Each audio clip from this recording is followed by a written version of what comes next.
que sucede, que entre la fe y la felonía, la herencia y la herejía, la jaula y la jauría, entre morir o matar, prefiero amar, prefiero amar, prefiero amar, prefiero amar, prefiero amar, prefiero amar, prefiero amar.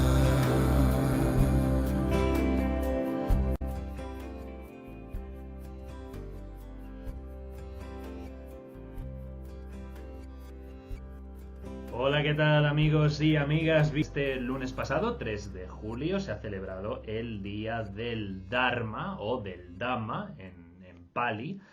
Así que he aprovechado para dar respuesta a la solicitud de Víctor, quien hace unas semanas pues pidió un vídeo sobre las creencias del budismo. Así que gracias, Víctor, por participar, por apoyar este canal y por contribuir a su contenido.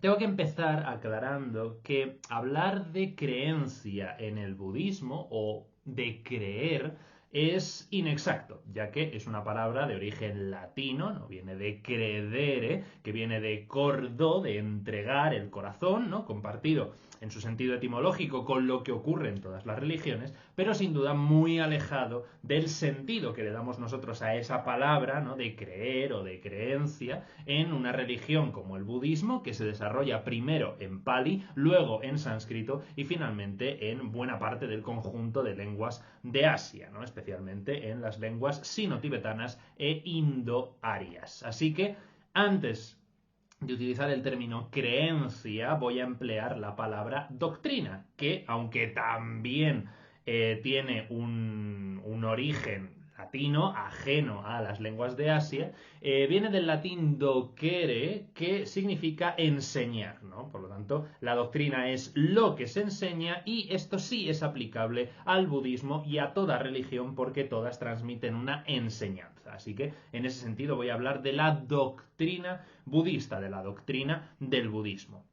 Un problema añadido a esto es la diversidad de ramas del budismo, como ocurre también en muchas otras religiones, ¿no? En la actualidad encontramos el budismo dividido, ante todo, en 3 ramas: la Theravada o Hinayana, Mahayana y Vajrayana, y entre ellas con todas sus escuelas y las subescuelas, ¿no? Con todas las divisiones en las 3 grandes ramas, encontramos unas 13 escuelas en el Theravada, unas 42 en el Mahayana y unas 14 en el Vajrayana. Todo esto, lógicamente, es muy matizable, habría muchas otras cosas que comentar, pero lo dejo para un futuro curso de historia de las religiones, ¿no? Así que sepamos que hoy, en el vídeo de hoy, voy a hablar de budismo en términos generalistas, que suele ser una mala idea, como ocurre normalmente a la hora de hablar de religiones, ¿no? Hablar siempre en términos generalistas es mala idea. Por eso voy a limitarme a las doctrinas que nos consta que son más antiguas, las doctrinas que aparecen ya en los primeros textos. Como he dicho, este pasado lunes se ha celebrado el Día del Dharma, que es el que conmemora el primer discurso, la primera enseñanza que impartió el Buda Gotama en el Parque de los Ciervos de Varanasi, más conocida como Benares, tras haber alcanzado el Nibbana. Por eso creo que la mejor formulación de la doctrina budista es la que allí presentó el propio Sakyamuni, tal como aparece recogida en el llamado Sermón de Benares, Sermón de Varanasi. Hay 2 extremos que debemos evitar, oh monjes. Uno es el de la vida dedicada al placer de los sentidos y el otro el de una vida de mortificación, lo cual entontece y no aprovecha. Hay una senda intermedia, oh monjes, una senda que nos abre los ojos del entendimiento y nos conduce a la paz, la sabiduría, la verdad y al nirvana. ¿Y cuál es esa senda? Es la senda de los 8 preceptos: justa visión, desprovista de supersticiones e ilusiones; justos deseos, elevados y dignos de un hombre inteligente; palabra justa, llena de serenidad y verdad; comportamiento justo, pacífico, honesto y puro; acción justa, sin dañar a ningún ser vivo; esfuerzo justo, educándonos para tener control sobre nosotros mismos, memoria justa, ardiente, atenta, consciente, contemplación justa, la meditación cuidadosa acerca de las realidades de la vida. En este texto está la clave de la doctrina budista, pero conviene conocer el marco doctrinal en el que surge el budismo, lo que toma de él y luego lo que pretende aportar. Así que vamos a verlo en este orden.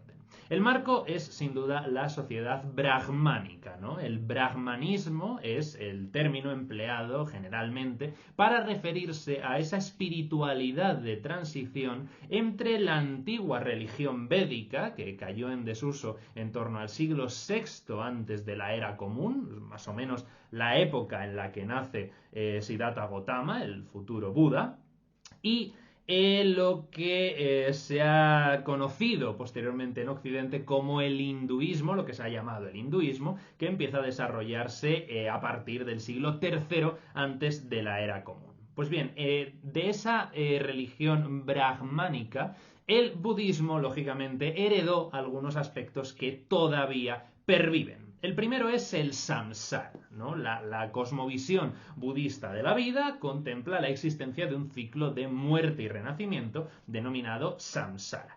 El matiz budista es, por así decirlo, la no aceptación de la muerte, en el sentido de que se proclama la ausencia del Atman, es decir, no hay una realidad, no hay un yo que muera. Entonces se convierte de esa manera más en un proceso de transformación de lo que existe en algo diferente, ¿no? La muerte solamente genera una nueva forma de vida, pero la concepción del samsara se mantiene.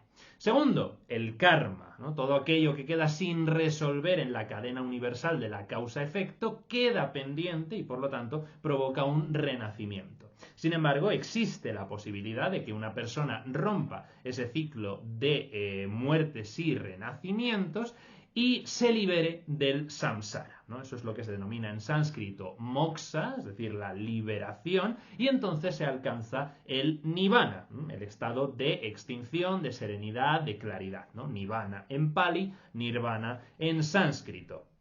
Sin embargo, los detalles sobre la posibilidad de la liberación y los condicionantes, circunstancias, etcétera, del nirvana ya varían dependiendo de a qué escuela del budismo contemplemos. El tercer elemento heredado de esa religión brahmánica es Maya, ¿no? Para alcanzar el nirvana o nirvana es imprescindible que el ser humano sea capaz de percibir la verdadera realidad del mundo, separando lo que no es real, es decir, Maya, de lo que sí lo es. Y esto se logra, según la doctrina budista, siguiendo el sendero de los 8 preceptos. Maya vendría a ser todo el universo de cosas fenoménicas que nos aparecen como existentes, pero que son meramente ilusorias, pero engañan a nuestra mente y quedamos atrapados en ellas. Y por último está, lógicamente, el concepto del Dhamma en Pali o Dharma en sánscrito, ¿no? Gracias a seguir esa senda de los 8 preceptos, gracias a nuestro comportamiento, este se va adecuando poco a poco, puesto que es el comportamiento el que condiciona el karma. Entonces nuestro comportamiento se irá ajustando, se irá adecuando poco a poco con la ley universal y absoluta que es el Dharma. El Dharma es, salvando las distancias, jugando un poquito con los equivalentes homeomórficos de Panikkar, lo que ocupa el lugar de la divinidad en el budismo. Las llamadas 3 joyas son precisamente el Dharma, el Buda y la Sangha, la comunidad.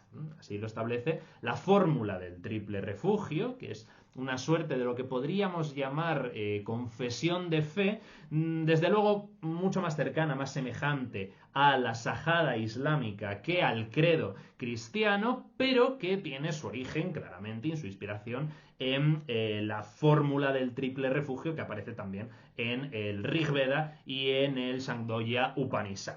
Hay varias versiones de la fórmula del triple refugio, ¿no? Dependiendo del país, dependiendo de la escuela, pero la versión en Pali lo que dice es voy al Buda en busca de refugio, voy al Dhamma en busca de refugio, voy a la Sangha en busca de refugio. Entonces, estos 4 aspectos esenciales son los que hereda el budismo de su religión madre, ¿no? Por así decir.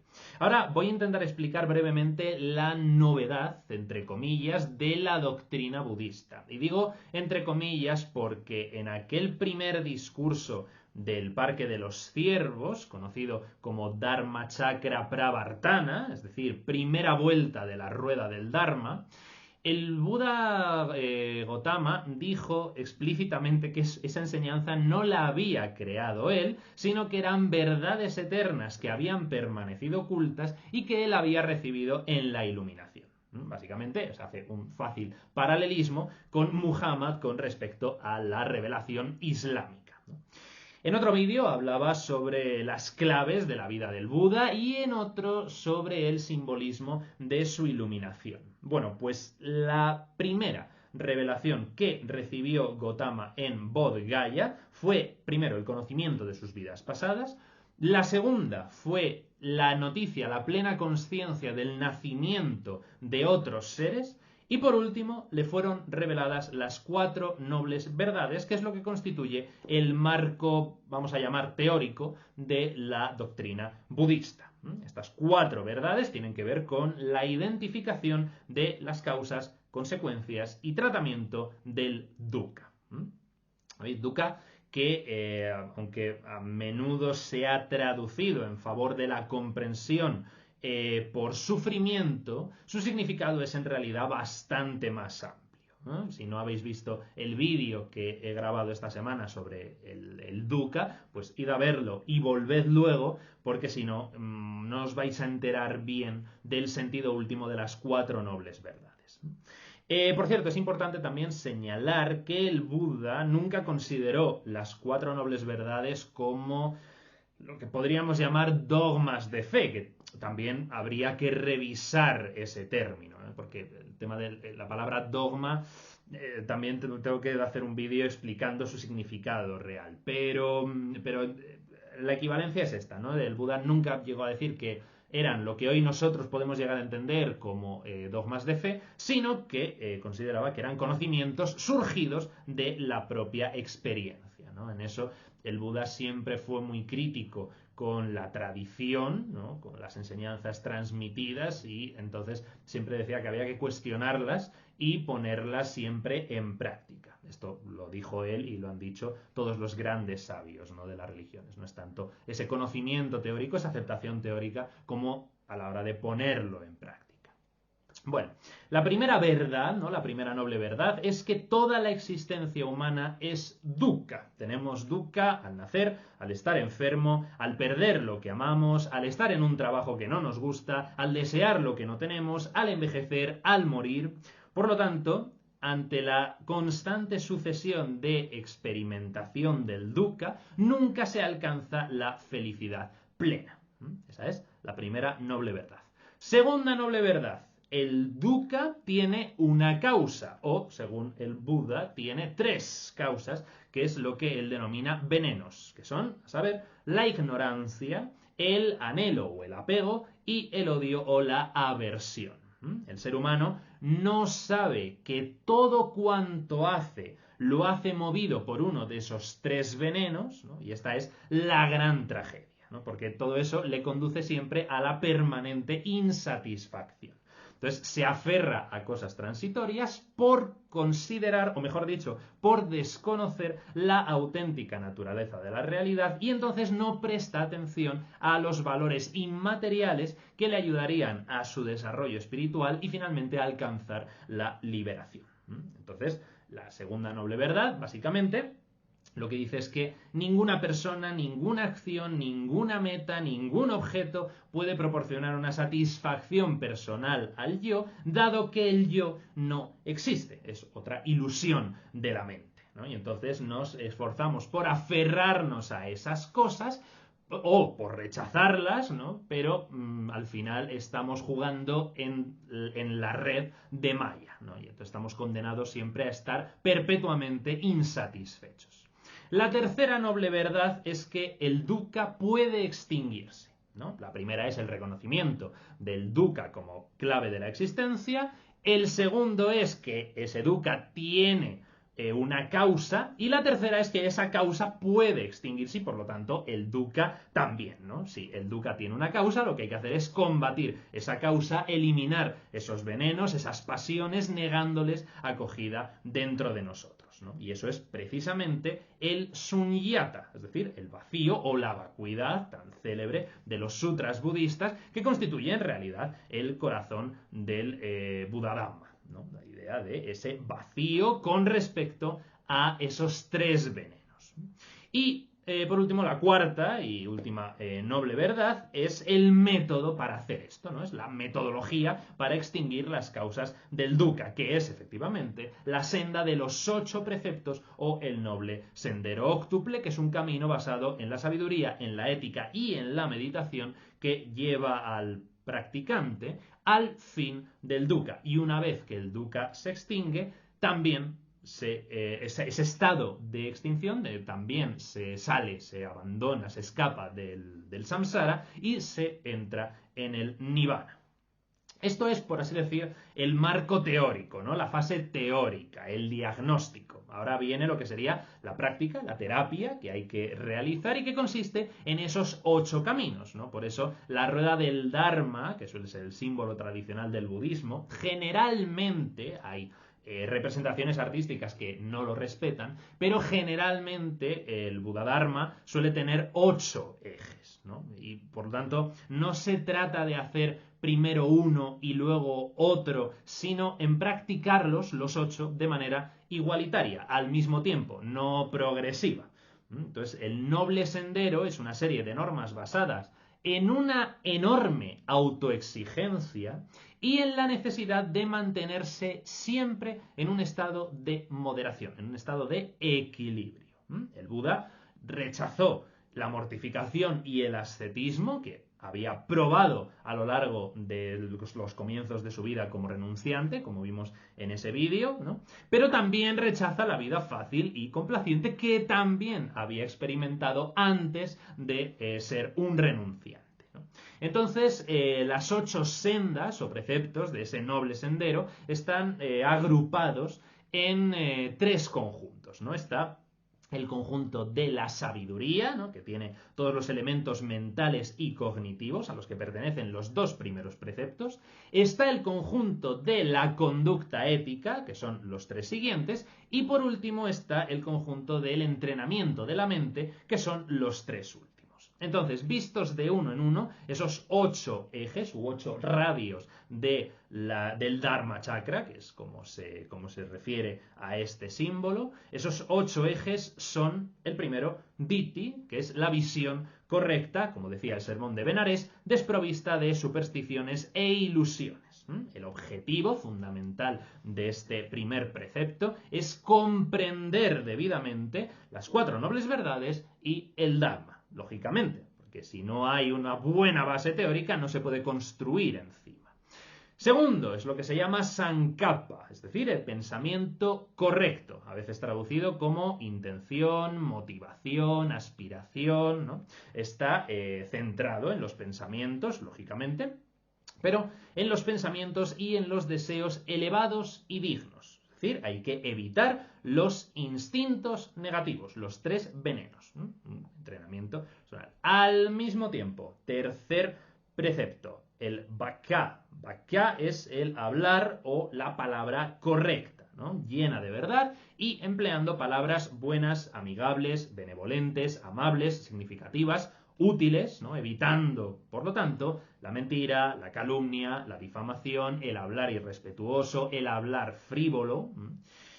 Cuarto precepto, kamanta, es la acción correcta, el actuar de forma justa, honesta y pacífica. Aquí hay 3 prohibiciones fundamentales, 3 cosas que el practicante del noble sendero no debe hacer nunca. A saber, no se puede arrebatar la vida de ninguna criatura, no se puede tomar aquello que no es propio, es decir, no se puede robar, y no se pueden mantener prácticas sexuales inapropiadas que resulten dañinas tanto para nosotros mismos como para otros. aquí entran, lógicamente, lo que es, por ejemplo, el incesto, o lo que es la pedofilia, lo que son las violaciones, o sea, todo esto.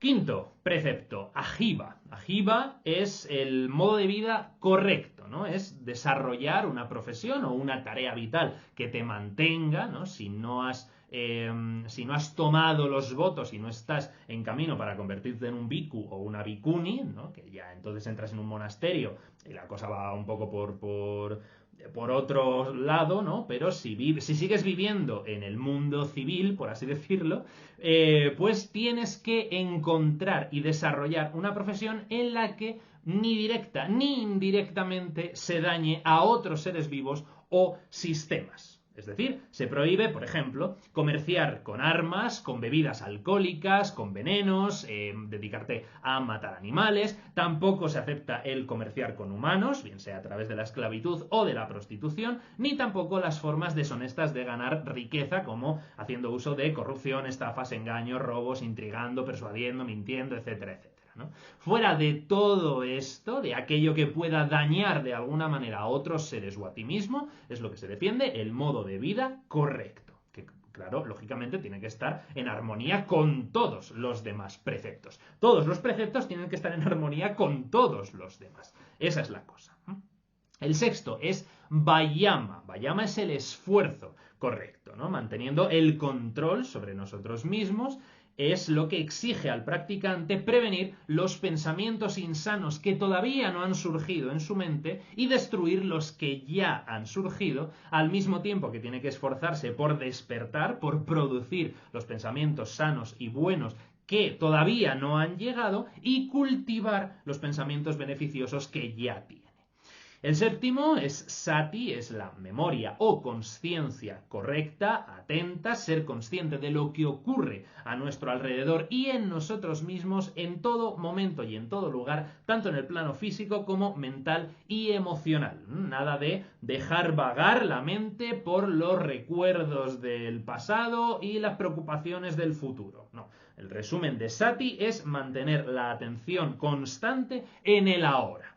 Y por último, el octavo es el samadhi. El samadhi es la contemplación correcta, también traducido como meditación o absorción, ¿no? Centrado en esa meditación y en los distintos niveles que el practicante puede y debe alcanzar, ¿no? Que son los que se denominan jhanas o yanas. En un primer nivel tenemos que el practicante consigue alejarse de sus deseos y de sus intereses materiales. Es decir, se produce un primer desarraigo, un primer desapego. En el segundo nivel, cuando la mente ya está tranquila y relajada, es cuando se experimenta la propia consciencia. En un tercer nivel, el practicante se mantiene perfectamente atento y concentrado, pero todavía sensible al placer, y en el último nivel el practicante ya se ha convertido en alguien plenamente ecuánime y todo su ser, cada fibra de su ser es puro en la meditación contemplación, ya sin placer y sin dolor. No tanto sin placer, sin dolor, que no se me malinterprete, sino que lo que experimenta de placer y de dolor lo vive con ecuanimidad. Es decir, ni se deja arrastrar por el placer de tal manera que cuando lo pierda caiga en la desesperación, ni se deja arrastrar por el dolor de tal manera que le movilice, perdón, al contrario, que le inmovilice para no hacer nada, ¿no? Y estar completamente destrozado, ¿no? Ese es el estado de meditación. No es que te apartes, ¿no? de los placeres, de los dolores, de la vida, ¿no? Del sentimiento, sino que esos sentimientos no te dominen a ti, ¿no? Sino que los recibas y los experimentes con ecuanimidad. Conviene señalar que el término que he venido empleando, ¿no? De correcto, ¿no? En cada uno de los 8 preceptos, ¿no? De visión, pensamiento, palabra, acción, medio de vida, esfuerzo, consciencia y meditación, ese correcto es una traducción del Pali Samma, que significa en realidad ideal, plenitud, coherencia o perfección. Por lo tanto, no es tanto como de correcto o incorrecto, sino que tiene más el sentido de llevar esos 8 aspectos a su máxima y mejor expresión para librarse del dukkha y por lo tanto también del samsara, ¿no? Entonces es eso, no es lo de correcto, no es tanto correcto o incorrecto, que siempre deriva en una carga moral, sino es esta idea, ¿no? De plenitud, de coherencia, de ideal, ¿no? Es un poco esa idea. Lógicamente hay muchísimo más que hablar del budismo, pero creo que para una primera aproximación a su doctrina, lo aquí expuesto es más que suficiente. Espero que os haya resultado interesante. Si habéis aprendido algo, pues tanto mejor. Muchísimas gracias por vuestra atención. Nos vemos en el próximo vídeo. Cuidaos mucho y, como siempre, Ultreya y Namaste.